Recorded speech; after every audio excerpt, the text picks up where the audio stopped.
Okay. Nina, will you just tell me where everybody's from, please? Oh yeah, we'll go around and introduce ourselves right after. Okay, so first I want to welcome you to our 7th Team Mussar webinar. The topic is trust, Bitachon. I think it's a really interesting topic because it touches on some very deep concepts, personal and political. I'm looking forward to great discussions, both here in our webinar and in your classes. But before we do that, I'd like to introduce you to Shari Weinberger from Nachas. I'll tell you more about that after we introduce ourselves to her. So let's just go and we'll start with Jerry. I'm Jerry Klein in Connecticut, and I teach with my wife our confirmation class, which is almost all 9th graders this year. Okay, Helene. I am Rabbi Helene Kornsgold. I'm in Charlotte, North Carolina, and I teach 8th and 9th grade core in a conservative synagogue. Okay, and David? Hi, are you hearing me? Yes. Okay, I'm David Steinberg. I'm a Reconstructionist rabbi, and I serve a congregation in Duluth, Minnesota, which is dual affiliated Reform and Reconstructionist.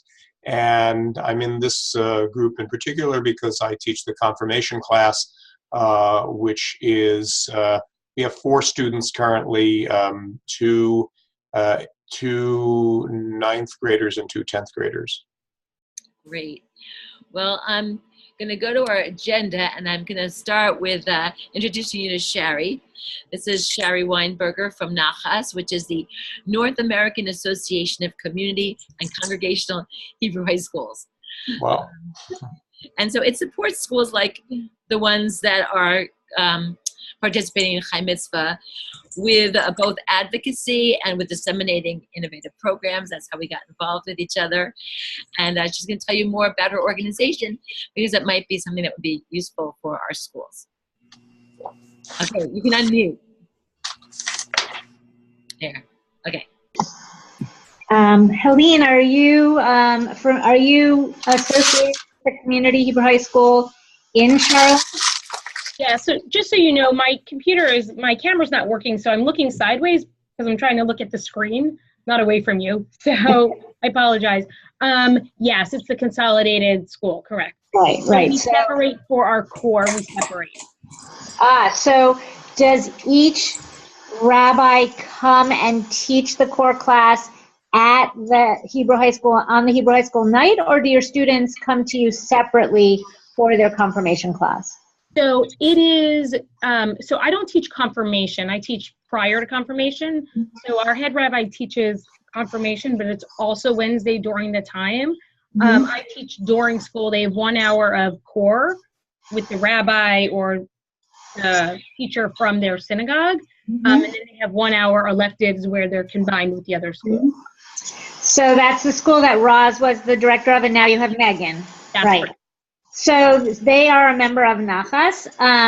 We are a consortium of, at the moment, about 40 schools around the country, mostly in small communities that do not have the depth of Jewish organizations to provide support for all of their educators. So we focus specifically in educational programs for teenagers. We support the people who are directing these programs. We provide a collegial environment for asking questions, for discussing best practices. We have a data bank where we have lots of curriculum to draw from that's accessible to everybody. We have a very active Facebook page where people ask questions that they need answers to right away. And we have one annual conference in June. This year it's June 4th to 7th in Louisville, Kentucky. It moves around every year because a different member hosts it. So that way we can keep it very, very affordable. It is specifically for people who are educating teenagers. Those are the only people who come to the conference, so that it is every single thing that we discuss is applicable to the people who work with teens. So I'm really happy to be here. We have done a lot of work with Nina. There are a lot of schools that participate with her program. She came to our conference last year. She's going to come back this year. And we hope that many of you will join us as well. It's always a really good time. And you go home with so many wonderful ideas. And it's a really nice way to feel rejuvenated in a job that is sometimes really, really challenging. And so it kind of sets you up in a positive way for the following school year. And I will make sure that Nina gets all the information about the conference so that she can send it out to everybody. But I'm really happy to be here on this webinar. I think that this curriculum is fantastic, and I'm excited to participate in the discussion. Sherry, can I just ask you a question? Sure. I've never heard of this group or that we were part of it. Is that something Roz or Megan should be sharing with all the educators? So that's an interesting question. We usually support specifically the directors. Got it. Occasionally we'll have things like webinars and conference calls and things that are about specific curriculum where we include teachers as well. Sometimes we have, oftentimes, a lot of times we have people who are clergy, rabbis, cantors who work as the head of the teen education within their congregation, and they join and they're members through their congregation. But through the community schools, it's usually the directors of the community schools who are members. But yes, it's helpful that you know that you're a member so that if you need support, we have so much for you to draw from. Fantastic. So I'm, really happy to talk to you about it. Great, thank you. Yeah, and I'm really happy that you could join us, Sherry, because of that. And we're also working on something else, Sherry and I together. Not right now, unless it's an emergency. Okay, I'll take a message. Okay. At New Cage, we're going to have a luncheon. We're going to discuss some issues that are important to our educators, and so that's one of the things we're going to be doing. If you're thinking of coming to Cage this summer, let me know. We might have some special opportunities for our educators. So get in touch with me by email later and let me know. Some other interesting things on our agenda, of course, you know about our Israel trip opportunity. Offering $2,000 of a grant for students to travel to Israel this summer. It has to be a 3-week trip, but other than that, after Shabbatot, we're pretty open. We've given the grant out so far to 9 different students. We have plenty more available. And feel free to let your students know. Send that flyer out that I sent, publicize it however works. And we're looking forward to continuing with that. If you have any questions, let me know. Another interesting thing, we have our Chai Mitzvah Bible Raps curriculum. We're working with Matt Barr, as you know. We hope to have it ready in time for, well, we will definitely have it ready in time for September. He's going to be performing at New Cage on the second night, the Monday night. So again, let me know if you're going to be there. We'll have some special. And then the next thing on the agenda, which I'm really excited about and would love some feedback, Chai Mitzvah Mitzvah Month. It's going to be the month of ER, beginning on April 16th, going to May 14th. We're going to be, every group will be participating in local social action and then posting on social media. We're going to have a special hashtag on Instagram, Chai Mitzvah Mitzvah. If you don't have an Instagram account and you don't want to open one, talk to me. You can post through the Chai Mitzvah account if you want to. So I'll also talk about, while I'm on social media, our Facebook group. Shireen posted a very nice thing about her group and their experience with Ruta and how they were talking about the text, and she was surprised at what it brought out in her students. And she felt it brought them closer together. They also worked on some fleece blankets that they made for the homeless, which they gave out. And she told us that her teens have been coming on Sundays to help with the school, and that they were doing Hamantash and Mishlach note. So I want to thank Shireen, who watches this, for posting. And I ask you guys to also, post what your students are doing. And if anybody wants to add, this is a good time. And if not, I will go on to actually start looking at our topic. And let's start with our themes. So this is a really interesting topic, I think, and I'm really looking forward to everybody telling what you think, because I always get such great insights from you guys. So the theme is Bitachon, trust. We understand that trust in others and in ourselves is a really important mitzvah to cultivate. When you look at the literature, the Jewish sacred literature, it mostly talks about this concept in reference to God. So this session explores that concept, but it also talks about a trust in God, also a trust in ourselves and others. So these two things have to contradict each other. You have both. And it also talks a bit about how Israel has struggled with this push-pull between trust in God and a trust in ourselves and others. And there's going to be a text from the Israeli Declaration of Independence. I'll also talk a little bit about the United States and how this same push-pull with God has played out in the United States. So trust in others and in ourselves is an important midah. I personally think we can combine a trust in God, something outside of ourselves, with a trust in ourselves and others, but that's a discussion we can have. Israel struggled with this tension between faith and self-reliance, and the United States has also struggled with this. So let's take a look at how we can explore this with our kids, and jump in anytime you have something that you'd like to say. So here's a nice activity. Look on our money and you'll see a reference to God, both our paper and our coins.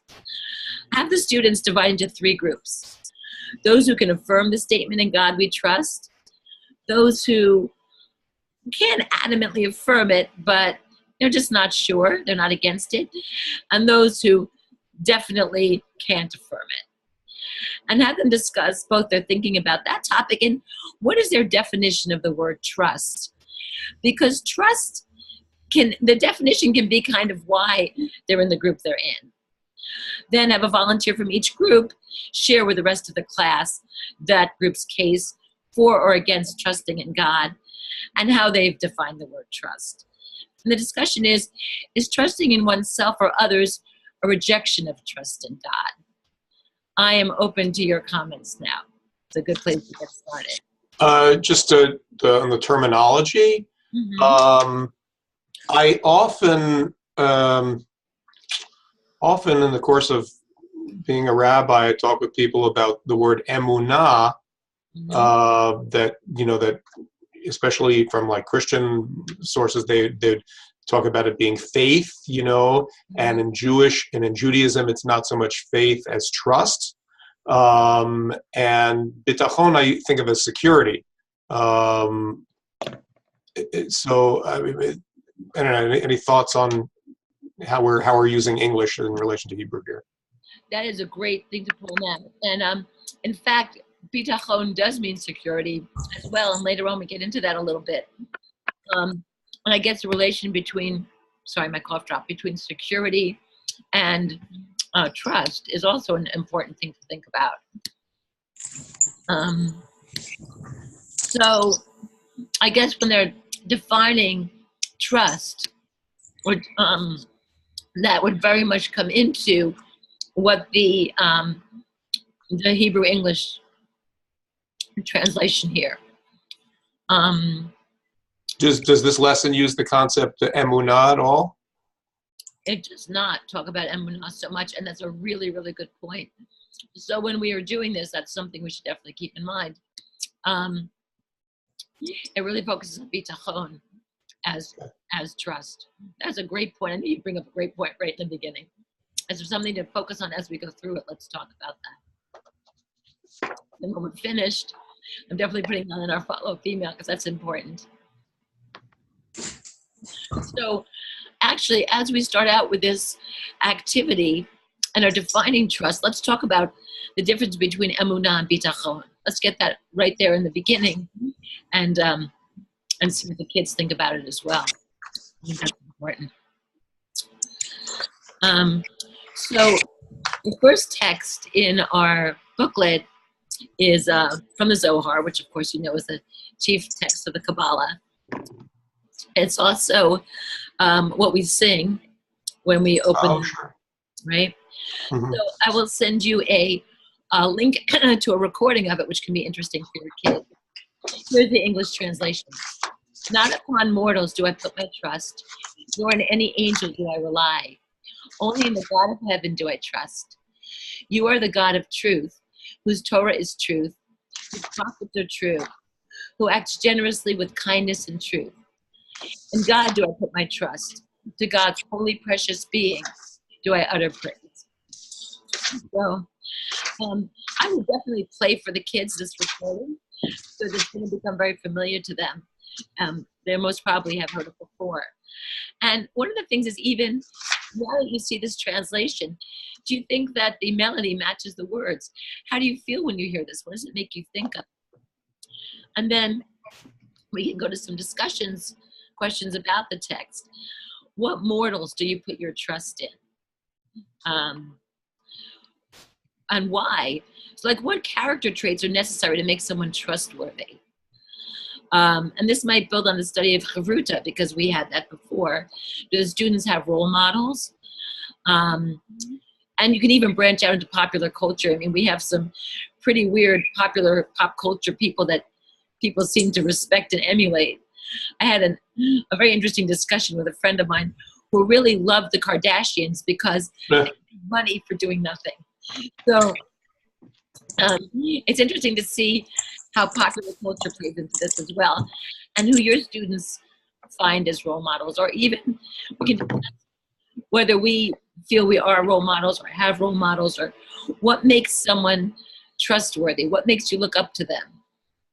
Anybody want to jump in with a thought? Okay. I know that as a parent and as a teacher, one of the things I always try to do is whatever I say I'm going to do it, because I want to be trustworthy. I don't want to forget or collect somebody's paper and use it. You know what I mean? It's sort of to me, it's very important to never break a promise, even if it's a little promise. How do you guys feel about it? Yeah. It's hard. It's hard to argue that. That's. I think this is very challenging, depending on what age group you're dealing with. My sense is this probably works better with older teens and grade school kids than it will with 9th and 10th graders, quite frankly. And it's a worthy effort, and I'm looking forward to seeing how my kids will react to this. But getting them to focus on something outside themselves, other than other individuals, other people, is indeed a challenge, I think, at that age. But, it is what it is. Well, I think it's a personal thing in that everybody wants to have a friend they can rely on or be relied upon. And I think 9th grade is a pretty scary time when you're dealing with that. Well, the one aspect of this that I would suggest is that it's not always like the absolute perfect value to always do what you're going to say, because sometimes circumstances change that make it prudent to change what you had originally talked about. And I mean, this is one of the reasons that, there's like this pious custom of, like, whenever you say something, say b'li neder, like, I'm not vowing this. And even in all my personal correspondence, I never write, I will do something. I always write, I plan to do this. Right. Well, that's really significant if you think about it. That's something that would be good for the kids to know. So I know this is lesson number 7, so I don't know if lesson number 1 through 6 you tackled this, but while the students might all recognize the tune as a song in Hebrew, they might not know what the English words are. And the English words might be very surprising to them. And I don't know if in lesson 1 through 6 you had a discussion about believing in God. I mean, this text is very much about, the Torah is truth. Everything is true. Like this was that we believe in God. It's taking as a given that they're going to believe in God. And I think that you have to allow them room to discuss about the fact that they might not might not feel this way. Well, that's what we started with, whether you're in the group that believes it, doesn't believe it, or is not sure. And that's what we're coming to this with after that activity, where this is from the Zohar. And we're talking about what this is making us think. But that's what the topic of this is. It's Mussar, so we have like a different topic each time. Like we had Chokhmah and we had Charuta and different topics like that. So this is the person that talks about God for sure. And we're not saying do or don't. We're discussing whether you Right. So the next text is very short. It is, I shall keep the eternal before me always. And what you see here is Shaviti, which is a visual reminder. There's a Jewish ritual object called a Shaviti, which is a piece of art that focuses on God's name so we can physically as well as spiritually keep God before me always. They're usually hung on the eastern wall to remind us of where Jerusalem is, in synagogues or homes. And you can ask your students, do you use any visual reminders in your own life? Not just of God, but of anything. This Shaviti that you see here is actually mine. It's a tile that we bought in New Mexico. And I keep it to remind, keep God before me always. It can't always remind me of where East is because, as you know, I live on a boat and we move. So the tile moves is not always on the East. But it's a nice thing to have. And we're going to be talking about Israel later. So as well as a Shaviti, we also will talk about a Mizrach, which reminds us of where the East is also. And I don't know if any of you have these in your home, but I like having mine. I have a question. Did you just distinguish between Shaviti and Mizrach? Yeah, in terms of ritual, because a Mizrach I don't think needs to have God on it, whereas a Shaviti is a reminder of God. Oh, so Shaviti is a subset of a Mizrach. That's right. Yeah. Okay. Yeah. Okay, so when we talk about Israel, there'll be a nice activity to do this. But while we're talking about the Shaviti in terms of God, what does it or might it mean to your students to keep the eternal before them always, especially if they're not sure that there is a God or how we define God? That would be an interesting topic of conversation. Also, for students of Mussar, this verse from the Psalms is a reminder to emulate God, and that's something that I think you can do no matter where you are in your agnostic or beliefs, which is to make compassionate choices, and that leads to a lot of the social action that we do. And I see that in the booklet there's a suggestion to ask the students, was there ever a time that you chose to do the right thing because you were aware of God? I don't know how you think your students would react to this. I'd love to hear what you think. What was the question? I got muted out. Oh, sorry. Was there ever a time where you chose to do the right thing because you were aware of God? Got it. Okay. Great question. Yeah, it's an interesting question, and I'm sure some of them might have. I know that people do. I'm not sure if they're going to share that. I would love to see what kind of a discussion comes from that. That's a pretty heavy question. I think some of the others remind us to make wise, holy choices, tie it to social action. That's an easy one. The other one's deeper and would be interesting to see how that goes. Okay, this is really interesting. We're going to go back. We're going to connect these thoughts to Israel. This text is from the Israeli Declaration of Independence. So when I'm reading it, think about the words Rock of Israel and what they might mean in the context of the history of the state of Israel. Placing our trust in the Rock of Israel, we set our hand to this declaration at this session of the Provisional Council of State on the soil of the homeland in the city of Tel Aviv on this Sabbath Eve, the 5th of Iyar, 5708, the 14th of May, 1948. Okay, so the historical background to this text can help us understand this topic. From a purely religious notion about God to a notion of self-reliance, that's really part of the Israeli ethos. Jewish religious leaders wanted the declaration to clearly refer to God, whereas secular leaders preferred a clear separation of church and state. Rock of Israel was a compromise phrasing. And David Ben-Gurion, who of course later became the first prime minister, he said that for him, Rock of Israel meant either the Bible or the Israeli army. So, you know, there's a push-pull all the time in Israel between the secular and the religious leaders. This has continued, as you know. It's up to you to decide how you want to take this discussion. If you want to keep it more personal and spiritual, or you want to get into the politics. You can very much avoid the politics if you want to. It still sheds some light on what's going on there. On a spiritual level, I've always thought of Judaism as a covenant religion. So, and this is a concept that I think is very Jewish. There's a lot of examples in the Torah, as you know. And when I look at Jewish people and their reactions to stuff, many of them feel that God helps those who help themselves. Like, you're not just going to sit there and wait for God to save you, although you do know that joke about two boats and a helicopter. Right?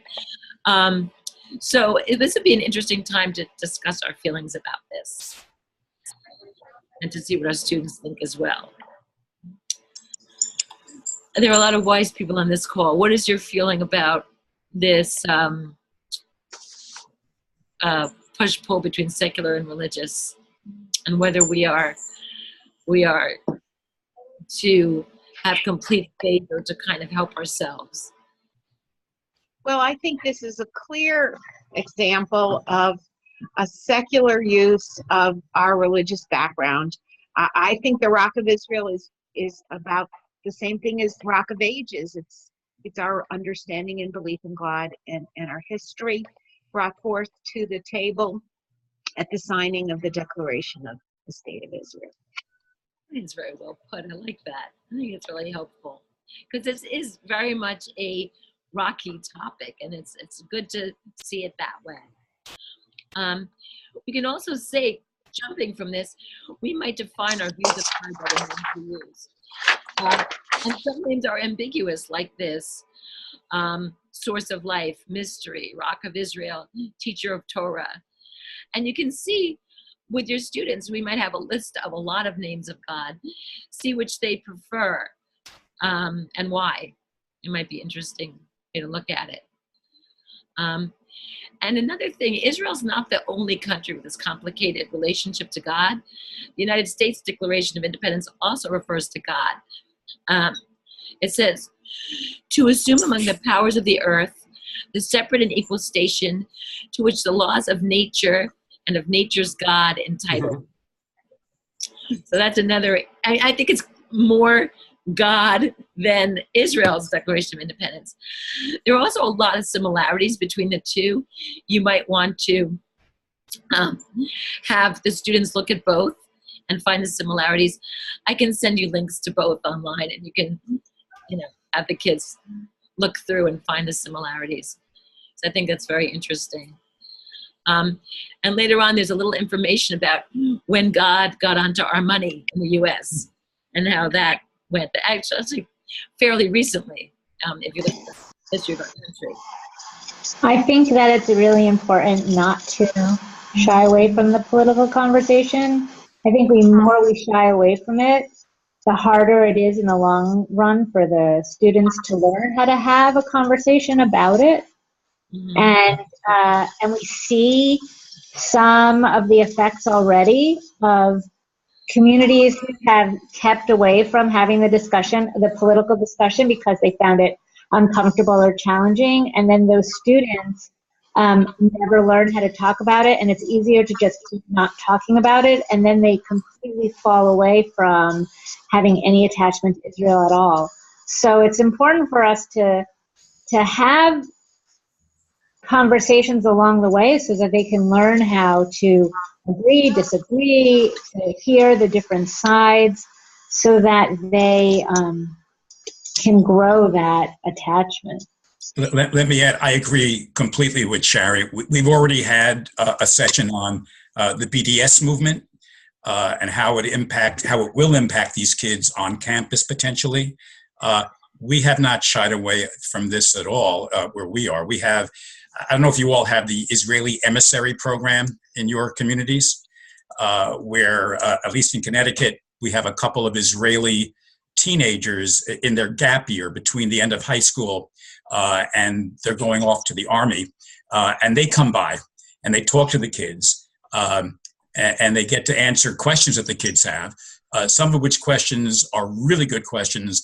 And some of them, you scratch your head, why are you interested in that? But it's very interesting to see it happen.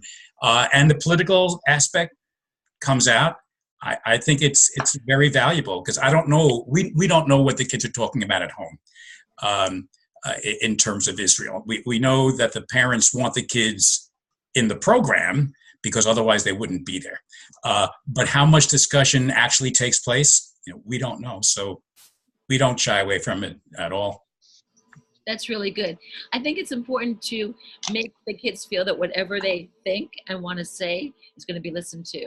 Mm-hmm. They shouldn't be afraid to have a contrasting view from their peers, because I think that's something you have to watch when you have this kind of discussion. Because people get very, very excited about it. So you're right. It's a good thing to have, and it's good to make sure that everybody feels comfortable. Mm-hmm.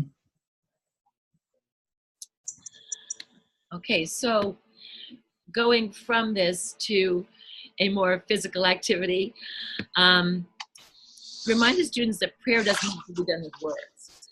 Contemplating a visual image can be a meditative process, and you can make a shaviti for your space where you meet.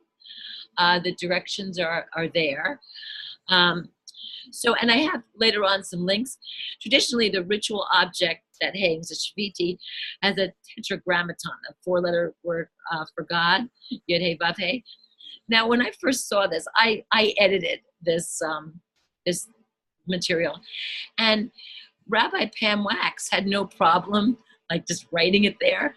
I come from an Orthodox background. I'm no longer Orthodox, but I started in a yeshiva, and I couldn't have that there. So we kind of made it a little bit, we took a step back.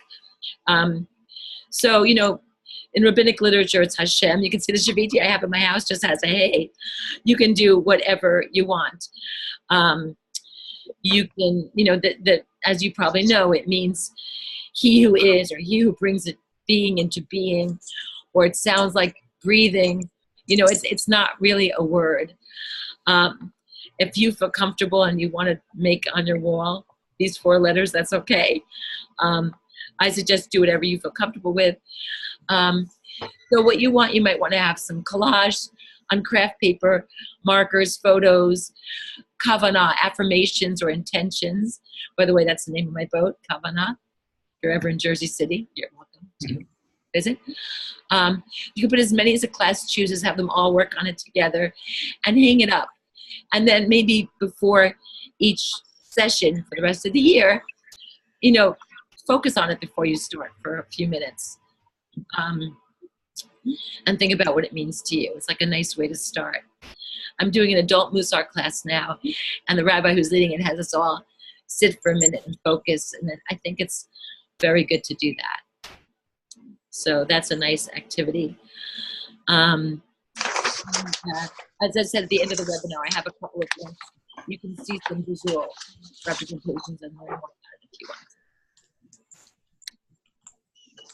Then a completely different kind of activity, which is really fun, trust test.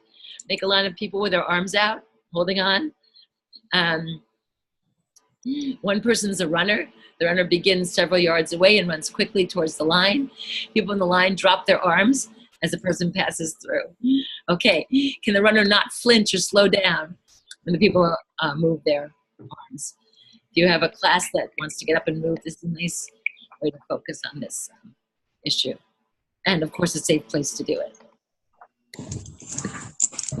And then this one, I wish I had when I was with my mother-in-law.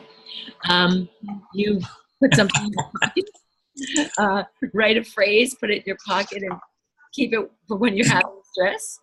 God with me, about fear, which is the last line of Adon Olam, or I shall keep the eternal before me always. You can maybe give your students some choices or have them do some research. Think about a phrase, put it on a piece of paper, put it in their pocket, and have it there to hold on to during stressful times of day. Okay.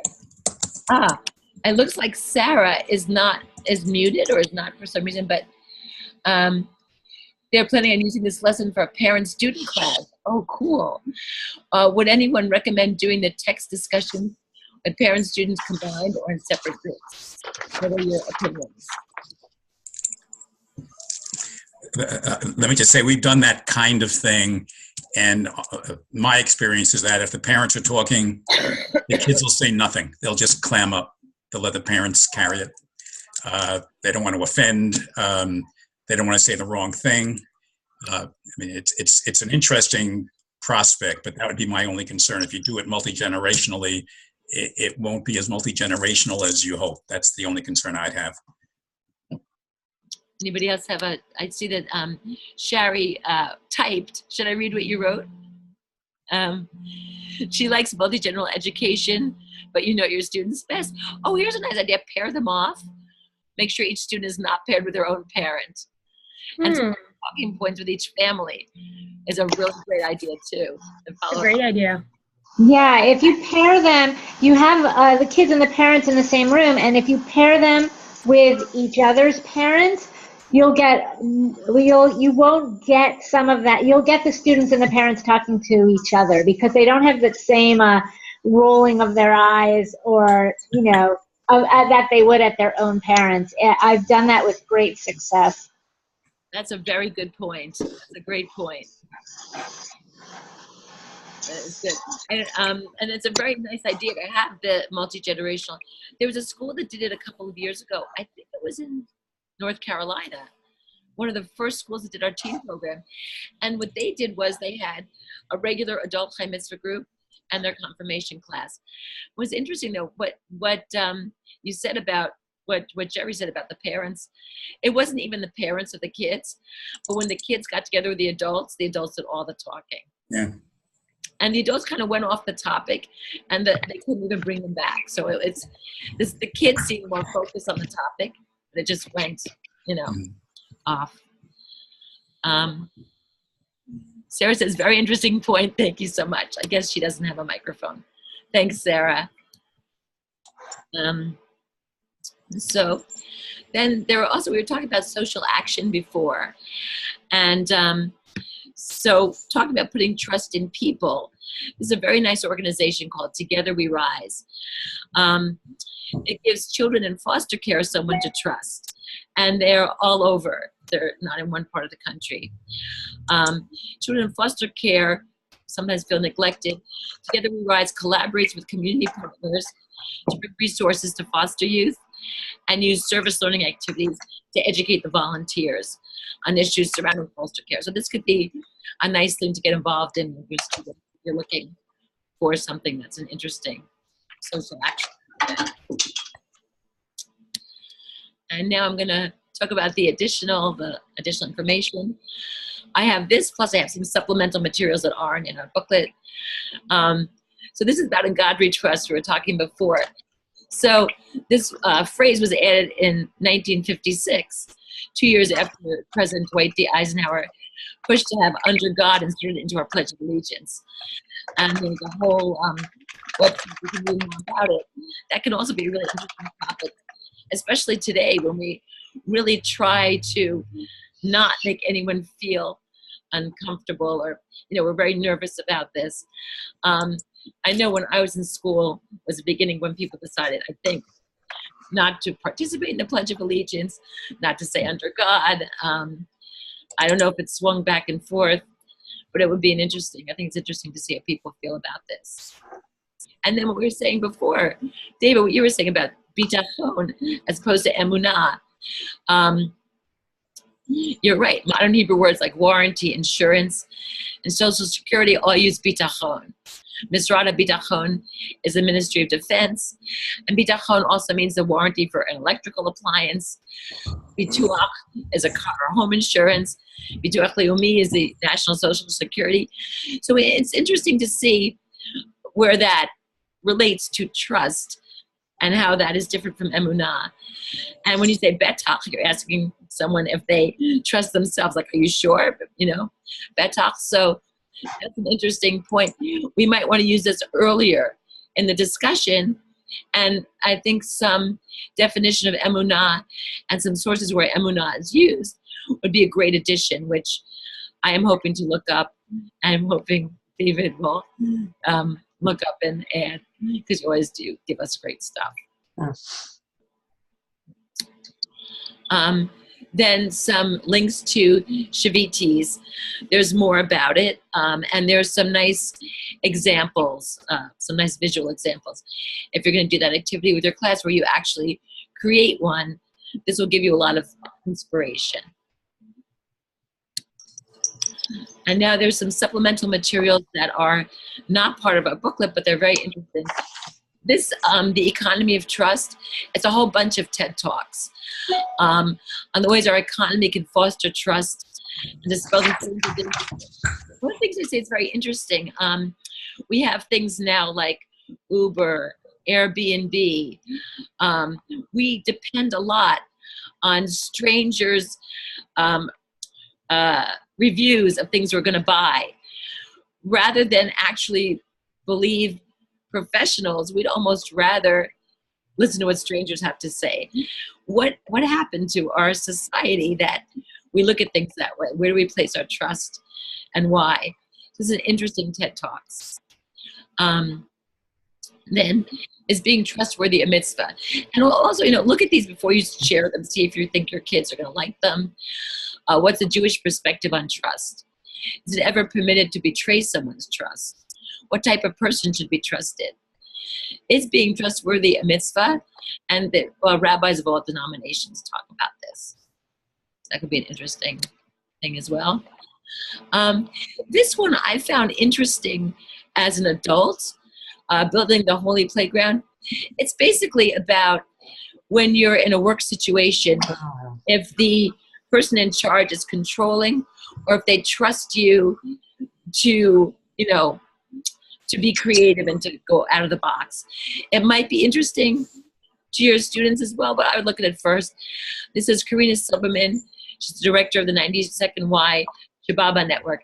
And she talks about how they created this experience, welcoming the unexpected, being present, having a holy intention or kavanah, and having emunah, trust. And she calls it a playground, trusting that when we allow for freedom of possibility, good things happen. So this is something that might be useful to us in how we lead our classes. Might be interesting. You know your students. You see what you think about that. And now it is time for Q&A about anything. And I appreciate some of the things that you brought up. I'm excited about the things I'll be able to put into our follow-up email to help make this a good activity. Is there anyone who wants to add or ask anything? Okay, well then, Shari, thank you so much for joining us. Thank you. Thank you. And thanks to all of you for joining. And look for follow-up email with lots of links to different things we can use. Thank you very much. Thank you, Nina. Bye-bye. Bye-bye. Bye.